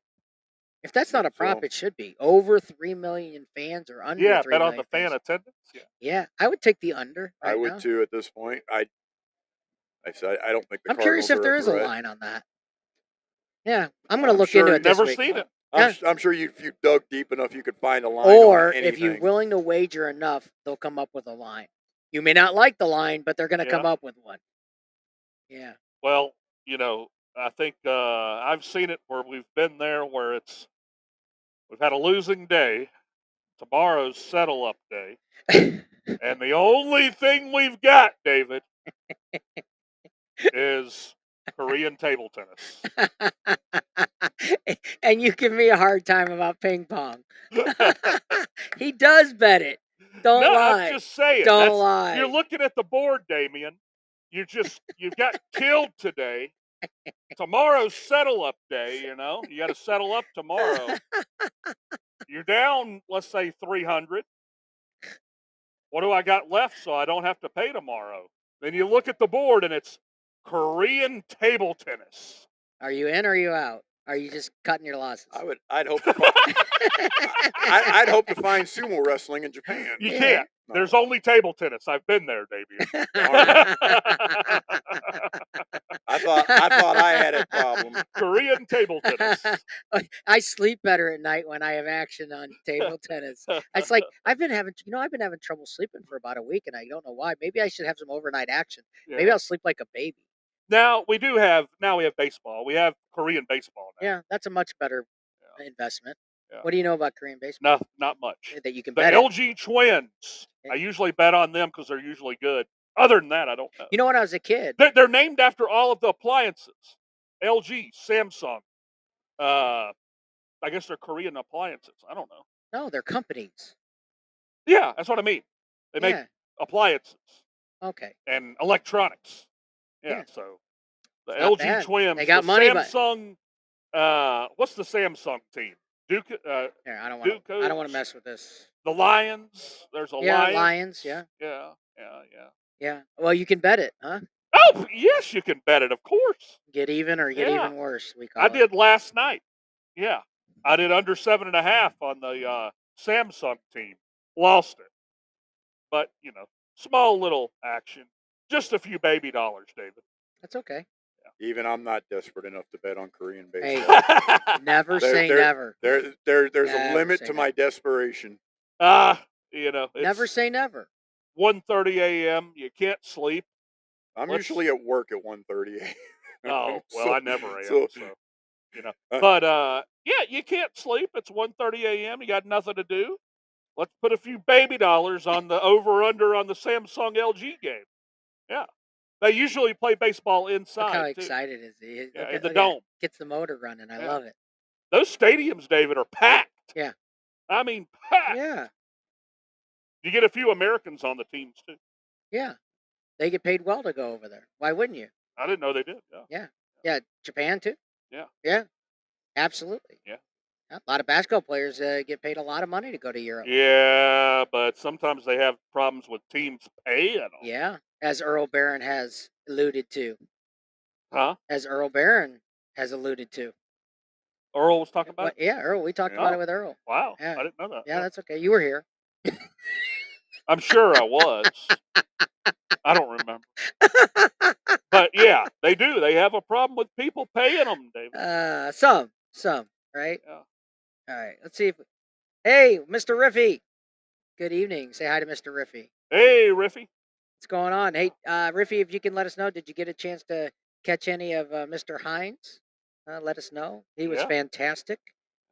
Glad he gave us 40 minutes of his time. Yeah. He's super busy. I am ready to go, David. I'm going to be at Fairmont Saturday. I'm ready to go. Let me tell you how you do it. Can I? How I do it? I'm going to tell you how to do it. How to get in action. I know how to get it. No, I'm going to let you know. Go right ahead. Right, that's my point. Thank you. That was my lead in. But all right. Here, I'll pitch it to you. Yep. Thank you very much. I lost my train of thought. Okay, so on twinspires.com, we have posted a link on our Twitter page at winningticket21. There's a link to sign up for twinspires.com. And if you sign up, make a deposit, and make your first wager, you'll get $10 in free bets. Also, the reason why I'm mentioning this is I'm going to be putting up some shared bets on TwinSpires. And if you open your own account, make the deposit, you can take small, medium, large shares of my bets on Saturday. Totally up to you. You don't have to do any of it. You can do your own thing with all the information that you've heard today and tomorrow. So, yeah, there you have it. So if you want to join in, it's real easy. I will post the link on our Twitter page. You click on the link. If you have an account already, you click on how many shares you want, how much you want to spend, and there it goes. You'll be in action with me. Well, I'm about to take a terrible beat on this stupid Red Sox game. I think you're all right. You still got 3. I got over 12.5, David. You know, every time I tell him he's all right, calm down, he brings home a winner, and he goes, "Well, it wasn't good earlier." You know, he's stressing. He's stressing me out. He's And I ain't stressing, even right. betting it. It's just unbelievable. It's 12.5, and it just froze at 12. You know, It's the bottom It's of the 6th inning. Okay, yeah. well, And I don't get the bottom of the 9th because the Red Sox are winning 8-4. you need the over. Yeah, I need the over. It's one run. Yeah, You need one run in 2.5 innings, yeah. right? Watch 2.5 or 3.5. 2.5. Two I and a half. don't get the bottom half. Oh, okay. Yeah. What is he worried about? Yeah, watch.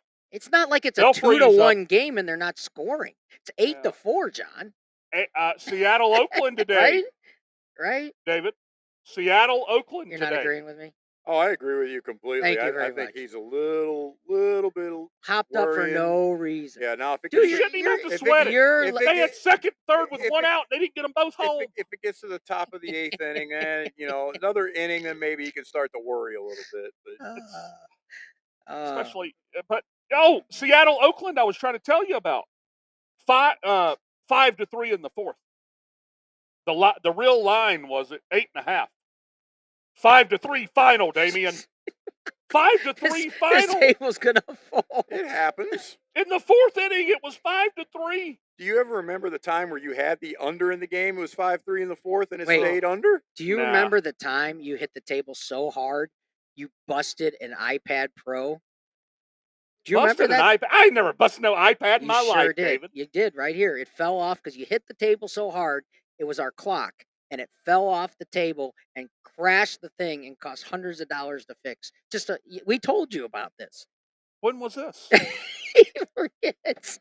This is like week 3 or 4 with Russell. He Oh. puts his iPad on the table. You hit the table so hard it went flying off the table and shattered the screen. Wow.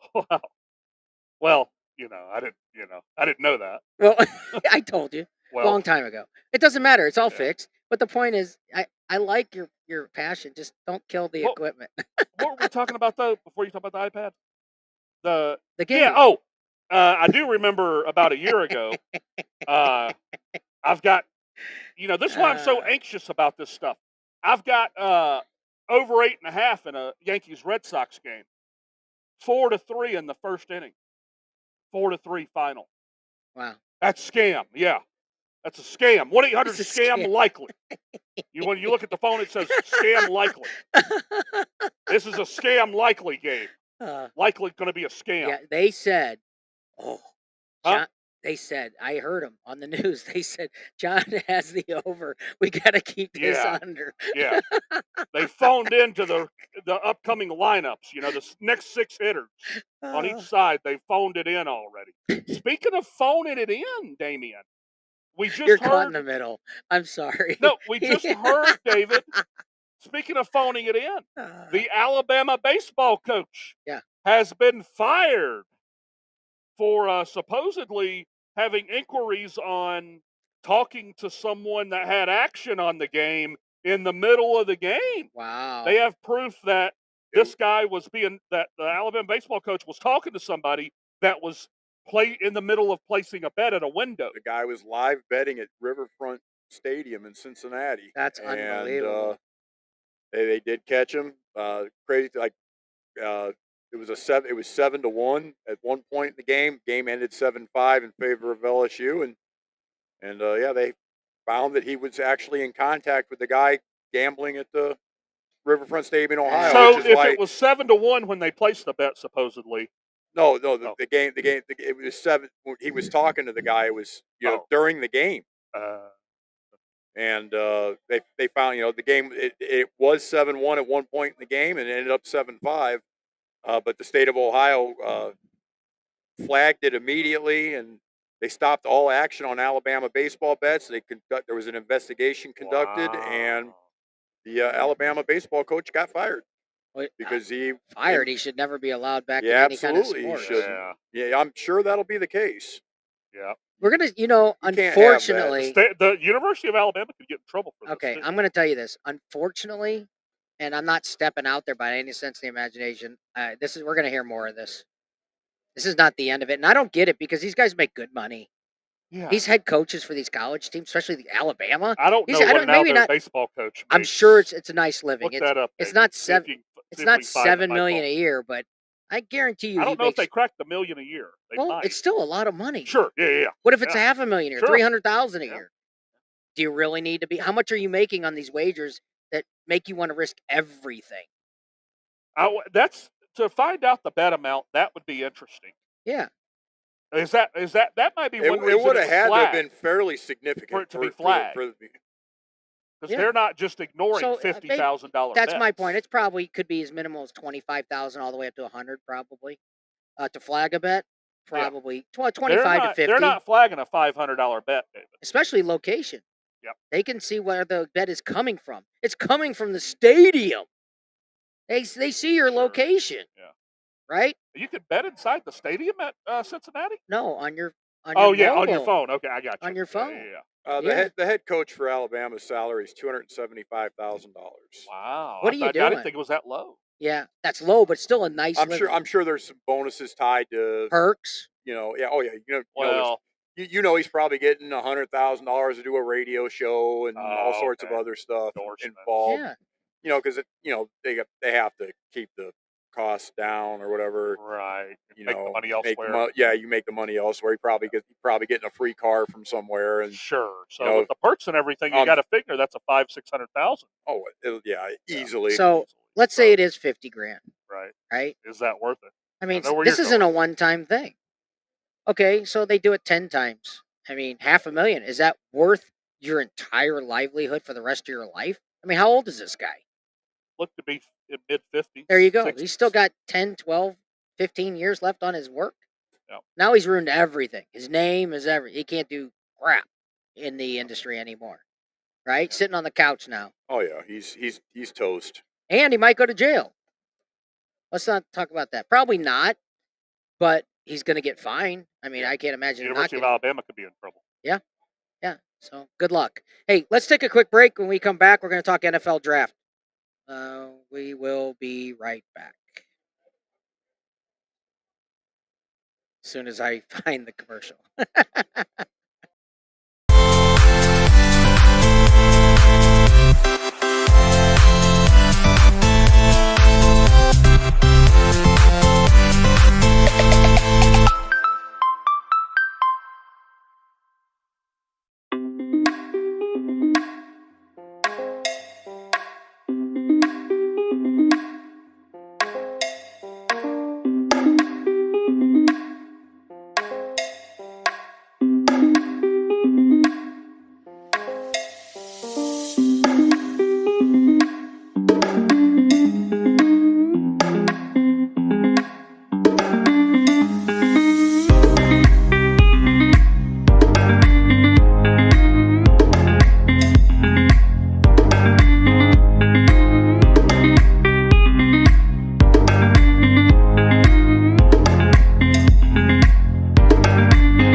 ticket. That's a winner!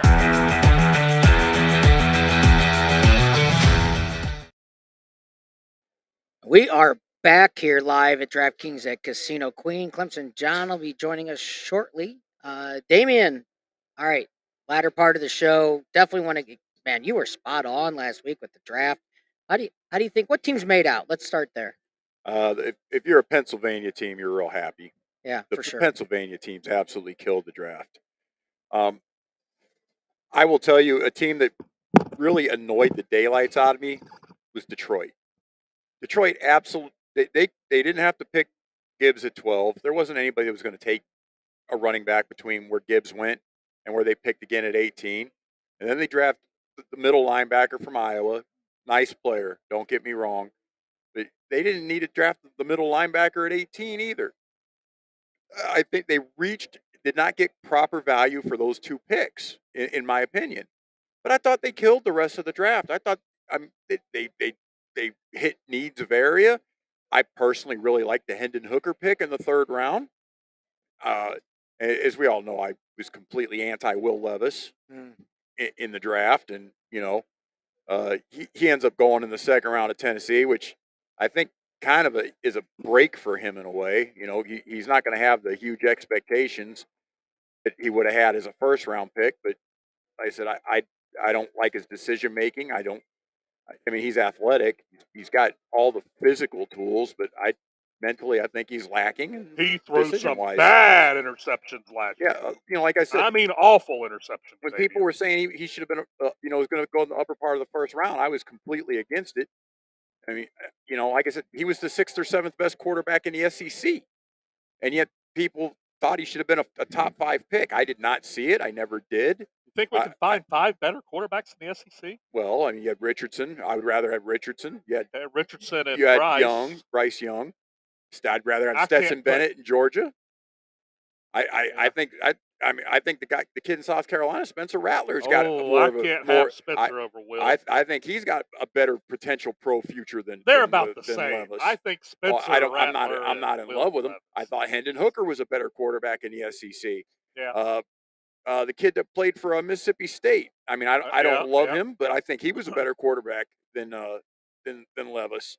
Yeah, if Levis can clean up the decision making, that's the thing that's hindering him. Because he just had these stretches where he'd play, 4 good series of football in a game, and then that 5th series would come about, and he'd throw like a little 8-yard curl right at a DB for a pick 6. I mean, you can't do that type of stuff. No, you can't do that type of stuff once a month in the NFL, much less once a game in college. So if he can clean up the decision making, you might have a shot. But he went to a team that's got Treylon Burks, who's potentially an elite wide receiver. They got they have a good tight end, and I can't pronounce his last name. I apologize. It begins with an O. They got a good tight end there. But I mean, if I'm the Titans, I would punt on the year. I would try to trade Derrick Henry, which I suggested last week before the draft. I would try to trade Derrick Henry. If I could trade Ryan Tannehill for a box of footballs, I would. And I would punt on the season. Call Bill O'Brien to trade Ryan Tannehill. He'll get the worst picks you could was possibly that? I have get. to ask you. All right, we're right in the middle of this, but what was he purposely trying to? He knew he was on his way out, and he purposely tried to ruin that team. What? Are you kidding me? He traded Nuke Hopkins for a bag of potato chips. Yeah. What Hopkins? I mean, who let him do nobody checked his work? Nobody checked him? He was a GM. He didn't draft. He didn't draft at all. But if I'm the owner, you got to check your guy. Like, stop him after he makes one bad move. You got to have a talk. The funny part is they trade DeAndre Hopkins for a washed-up running back and a bag of potato chips, and then he gets fired in the middle of the year. Bill O'Brien gets fired. Yeah, should have been fired right after he did that, right? Yeah. I think Houston's improved this year. Oh, no, Houston had a very good draft. The only thing to me that keeps that from being even better is the fact they did part with their first round pick to Arizona.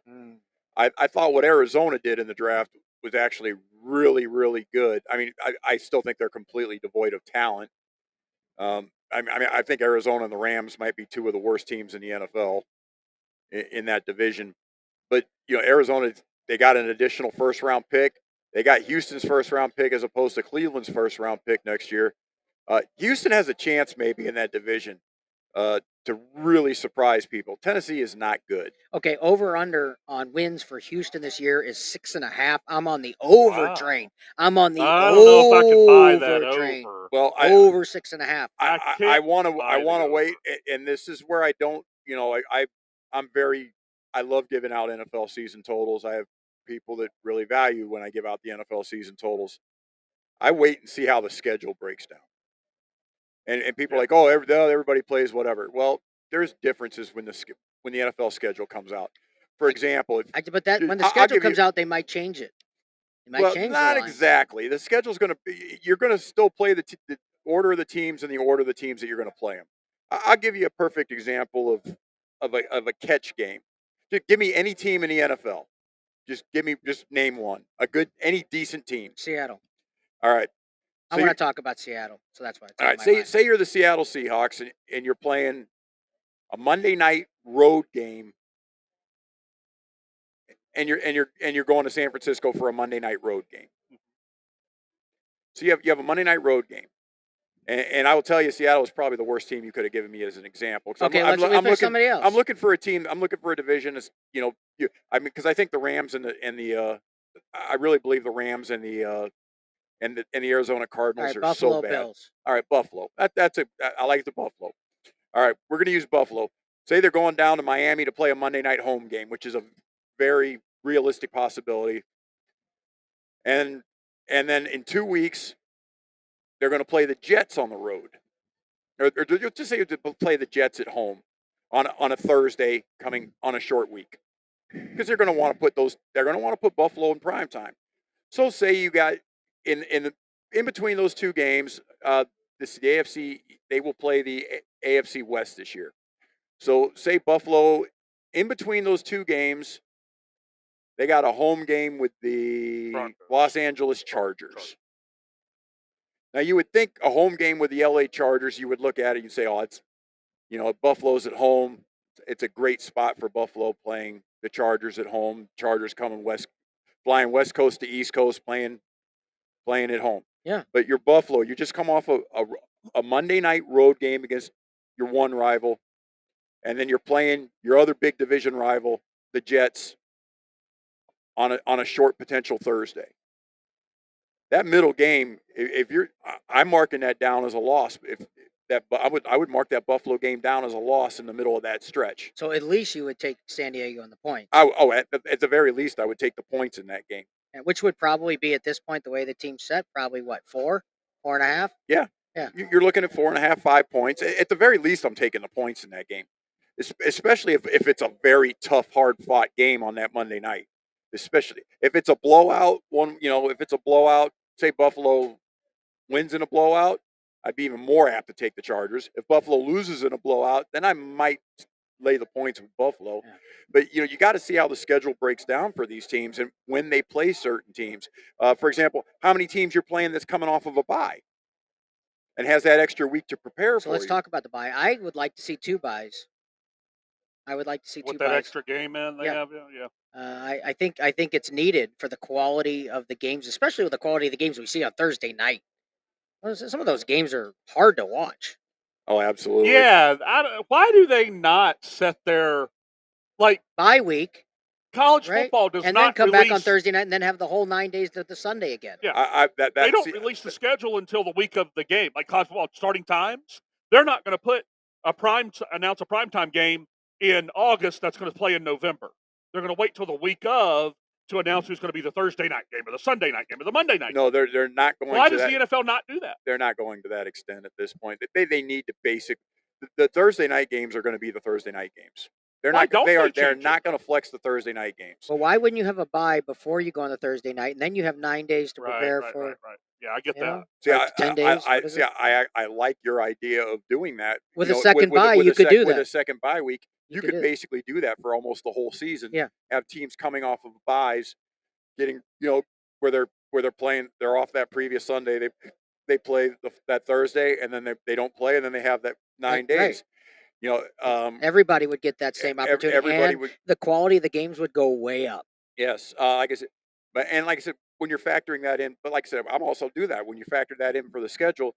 If you're playing a team coming off of, if you're say you're the Steelers, and you have 3 games against teams coming off of a bye, where the typical team is going to have 1. That's an awful lot. That's a very, But everybody's going to get that second bye. no, I'm just talking about the way it is right Oh, now. right now, Which is okay, why, yeah. why I look at the schedule when it comes out, and I'm like, oh man, this schedule breaks down really badly for this team, or this, like last year, my big NFL season total was the Eagles over. I saw the way their schedule broke down right at the beginning. I'm like, they got a bunch of cream puffs and cupcakes right at the beginning of the season. They're going to develop confidence. Their schedule's soft.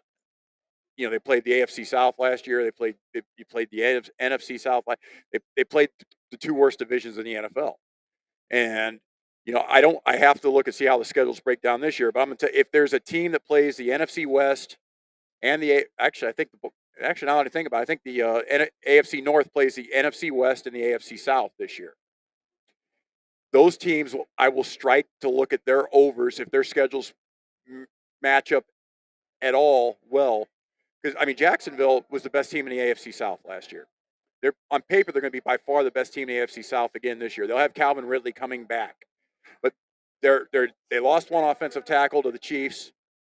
They lost sounds like the other one's going to be suspended the first 6 games of the season. They had to reach to take an offensive tackle in the first round, which they really, I'm sure, did not want to do. So none of those AFC South teams scare me. I'm going to be looking at a Bengals over, a Steelers over on season wins, really, really hard. It's probably going to be very difficult for me to not bet So what the is the over on Steelers? those. What do you think? 9.5? I'm going to guess they're going to be 9.5. But like I said, I'm going to wait see exactly how the schedule breaks down, and we'll see. If I don't like the West Coast trips on short weeks, if like I believe Pittsburgh goes to Seattle, and I believe they go to Seattle and the Rams this year, and they have Arizona and San Francisco at home, if I'm not mistaken. So if say they play a Monday night game and then they have to go fly to Seattle for a Sunday day game, I'm not going to like that. I'm going to probably pencil that as a loss. Is Mike Tomlin the second longest tenured coach behind Belichick? He is the second longest tenured coach. I like him. And Harbaugh is the third longest, Carroll's the third longest. And I've never liked Pete Carroll. And then Harbaugh, Carroll and Harbaugh are right next to each other. Those are like the 4 longest ones, and then there's basically everybody else is. They basically played musical coaches pretty much with every other team in the NFL. Let me talk about Seattle. At the beginning of the year, I made a joke on 590, and when they named Geno Smith as the starter, I said he still plays, right? And look what kind of year he had. I don't know. He's going to get the QB1 start again next year or this year. Well, I'll say one thing. Drew Luck just happened to get sick. Yeah, right? Drew Lock is still signed as their backup. One thing about Seattle, and a lot of people are telling you that the Seahawks had an incredible draft. And I will tell you, the Seahawks drafted 3 very good players with their first 3 picks. They're all 3 very good players. The problem is Seattle didn't address a need with any of their first 3 draft picks. They didn't need the cornerback. They needed a defensive lineman. They needed an edge rusher. They needed an offensive lineman. They didn't need Jackson Smith-Njigba they got from Ohio State at wide receiver. Is he the best wide receiver in the draft? Very likely. But he's not going to beat out DK Metcalf and Tyler Lockett. Yeah. Oh. So, and you drafted him in the first round. Yeah. And then you got Zach Charbonnet from UCLA. I love him as a running back. He's very, very good. But you drafted Kenneth Walker in the second round last year, and Kenneth Walker proved he could do the job. I don't understand what the Seahawks did. Now, they drafted 3 very good players. Yes. You only have so many balls that can go around. So you've got a plethora of players, but that ball can only go to one of them. And I don't think the Seahawks had a very good draft because they didn't draft what they needed. They drafted luxury players at positions they were already strong in. So I hated the Seahawks draft because they didn't get what they needed to improve their team. Do they have better players? Yes. But like I said, you know, it's like if you're an NBA team, you got LeBron James at power forward. You know, if you have the number one pick in the draft, are you going to draft the number one power forward, or are you going to draft the point guard when you need a point guard? You know, Yeah. I mean, they didn't need those players, so I really question what the Seahawks did. Yeah, in the if you're draft. going to draft on things you already have, you better get it right. This guy better be an 8-year, 10-year player then. And if you're going to draft and, that. and I say, and if that's It the could be. case, then he's replacing one of your He's best replacing players Lockett. already. Yeah, yeah. You know, it's so you're not the upgrade you're going to get. There is no upgrade really available at that spot. When I hear You're the not word upgrading that player. need with draft, one story I remember is Bobby Knight talking about Michael Jordan in the '84 draft. He says he's talking to Portland, and Portland says, "Well, we need a center. That's what we need is a center." Bobby Knight says, "I don't give a damn. Play him at center. He's the best basketball player I've ever seen." So, I don't give a damn. Play him at center. How tall? Michael Jordan was like 6'2". Was he 6'6"? Yeah, Jordan's He's that tall? 6'6". Yeah. 6'6" shooting guard from North Carolina. Yeah. He's 6'6". You would know that. I think everybody. They announced it supposed every to know. game. Yeah. It was the Bulls announcer. You know, Yeah. he's like a 6'6" shooting guard. Yeah. It's. Did you ever get to see him play live?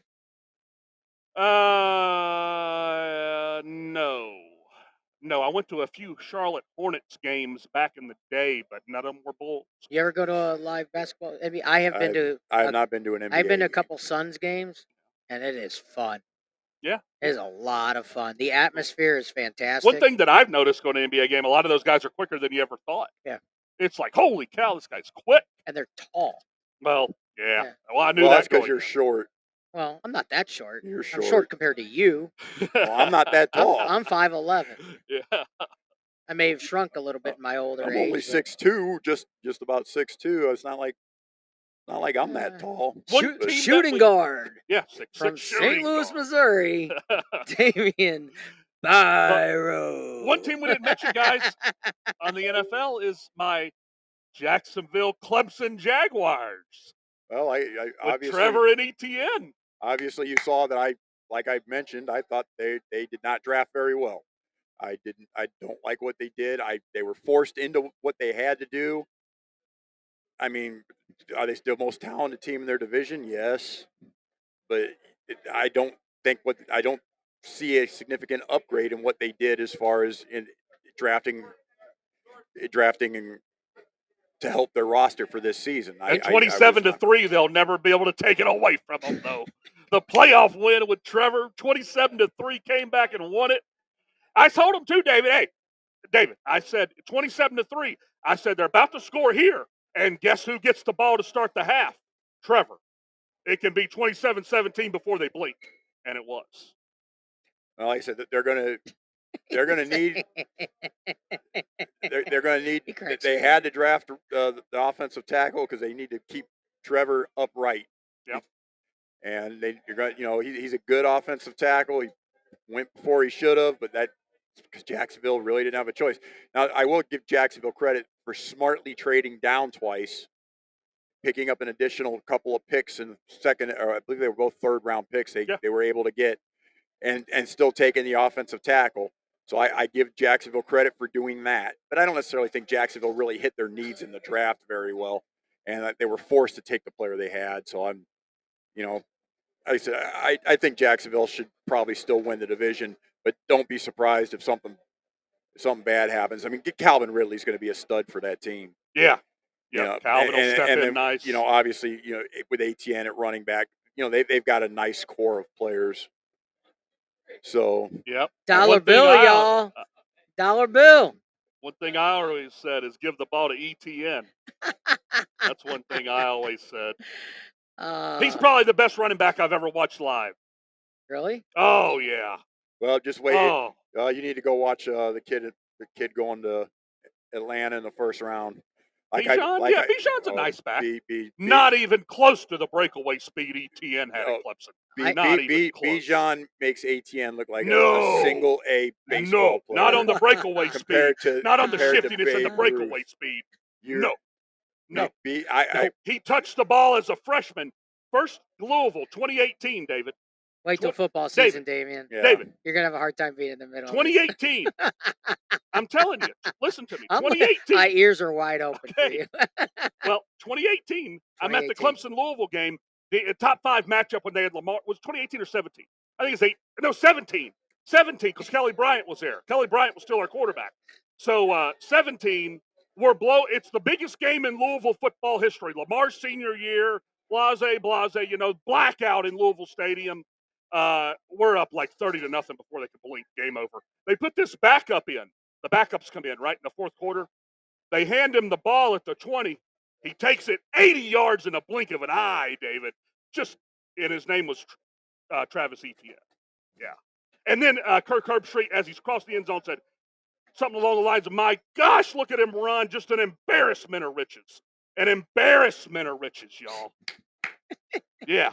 Just an embarrassment You know what? of riches. You know what's fun is Yeah. we get to talk about I NFL like football. Bijan. No, we can talk about football in May. Yeah. I liked Bijan, though. I did. Yeah, I loved him. He's going to fit in nice with Atlanta. I like it. But, man, ETN, whoo. And that Ohio State run where we beat Ohio State when Justin Fields threw that interception in the end zone. Yeah, that game was incredible. ETN made some runs that game, too. During football season, this is when we just leave. I and just let him can't. I look at the can't give camera it and to go. Bijan, Damian. The breakaway speed, Bijan's too thick. He's You too will. big. You will. He's too big and thick. Not on the breakaway and the shiftiness. ETN does some shiftiness, like boom, hits the hole, like boom. Bijan's the best running back I've seen come into the NFL in 20 years. Wow. Okay. Yeah. Wow. Here it Period. is. Here it is. Period. Yeah. He's phenomenal. Since LT, Is he a catching back? yes. That's he's- huge. He can do That's it. huge for He Atlanta. can do right? it all. He can block. I mean, he's already the blocking is probably the weakest part of his game. But he is going to. I seriously considering just going in there and betting his over on his yards. It's 1,100 for the Ooh, season on already. his rookie year. Atlanta's a run first team. Yeah, but 1,100. That's Yeah. a Well, lot. remember the team. This guy's the same. The coach for Atlanta's How the many same carries guy. a game does he need to get that? 20, 25? He will. He'll get him. Huh. That's a big load for a rookie. It's a big load for a seasoned professional. He's going to get the ball. He's going to get the ball a lot. They got a very good offensive line.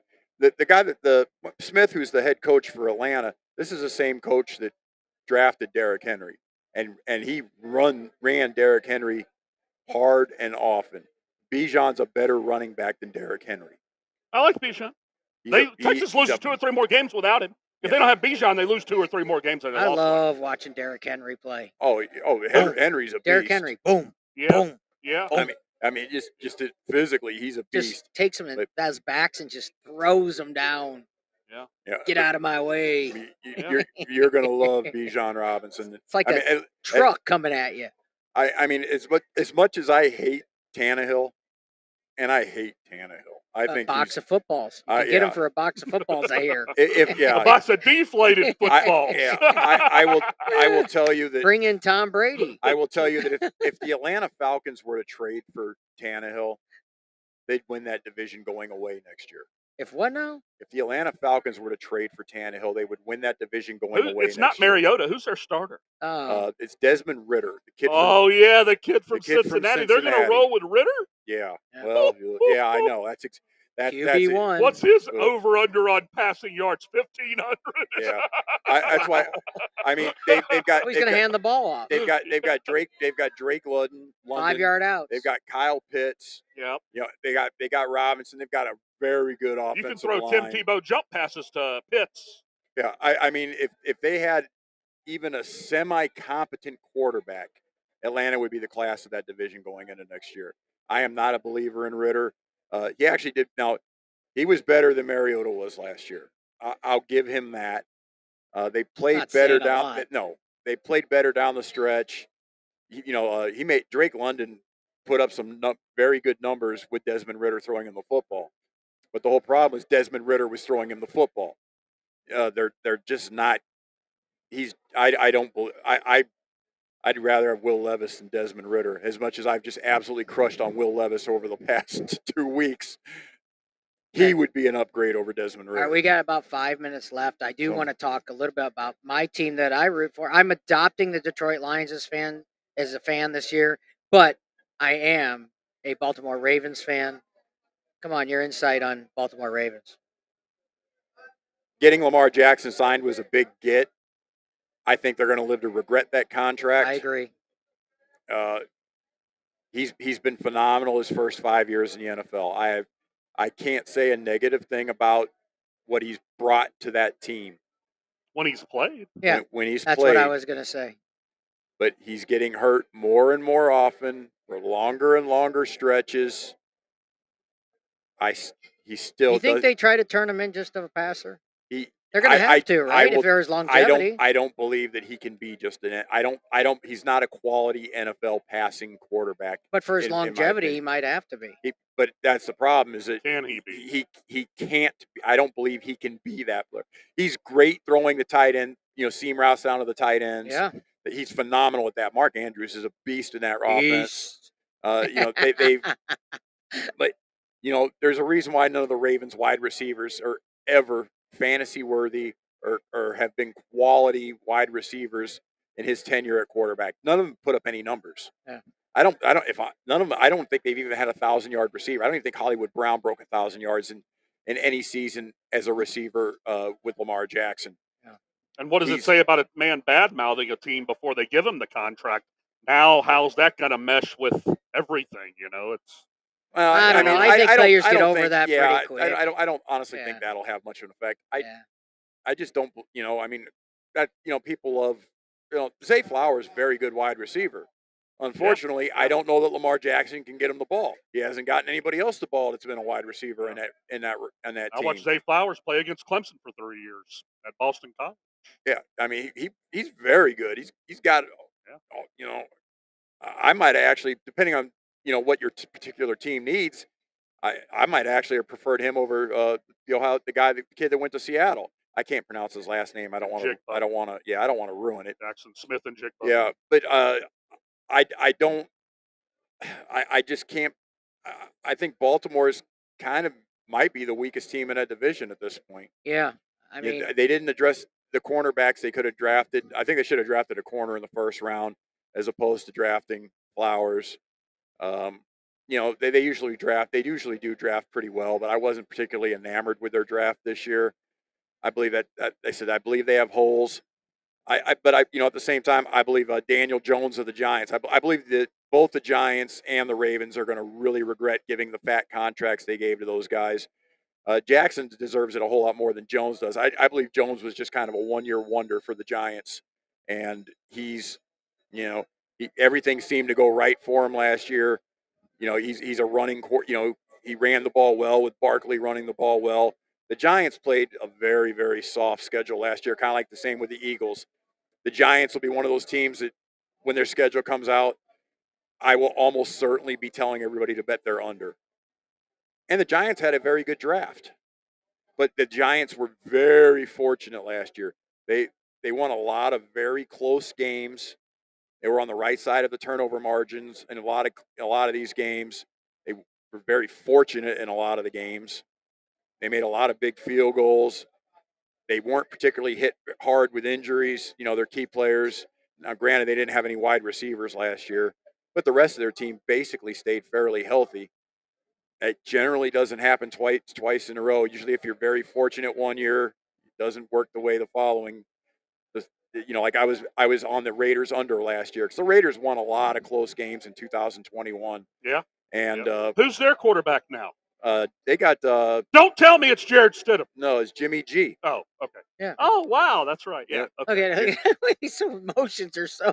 They got Jared Stidham is trash. They got Jimmy G at Terrible. quarterback. What was this that year. game last year? I told you who I liked, and Jared Stidham was starting or playing. I don't know. Remember? Yeah. And I took him, and he's like, "No, they have no shot," and they won. Or they Well, it covered. wasn't because They of covered. Jared They Stidham. covered. Well, Yeah. that'd be the Chiefs game in Yeah. Jared Yeah, Stidham yeah, played yeah. Clemson one year. Auburn Clemson opened the year. They had 12 sacks, Damian. 12 sacks against Jared Stidham. I was like, God, he's terrible. How does he make an NFL roster? Just amazes me. Oh, see if I got there on the Red Sox real quick before we go. Here, Oh. See if we got there. and we'll close everything out after we find this. Come on.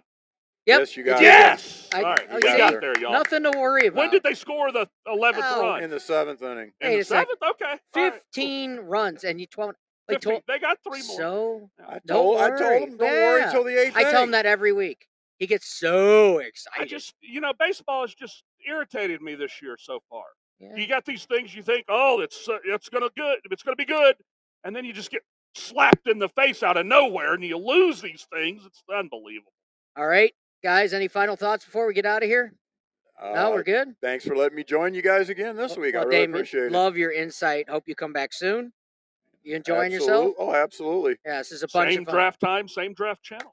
Time to get a good night's sleep because tomorrow and Saturday. Yeah, we It's got the Phillies, the action. Colts, the Derbies, and the Oaks. There, I love it. Yep. A rhyme. He Phillies. rhymes. He rhymes it out. Yeah. He absolutely rhymes it out.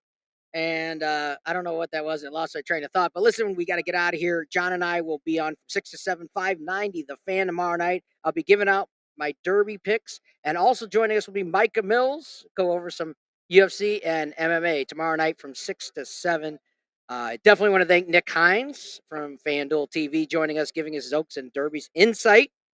John, Clemson John, Damian Byro, I'm David Sharp. Until next week, thanks for watching.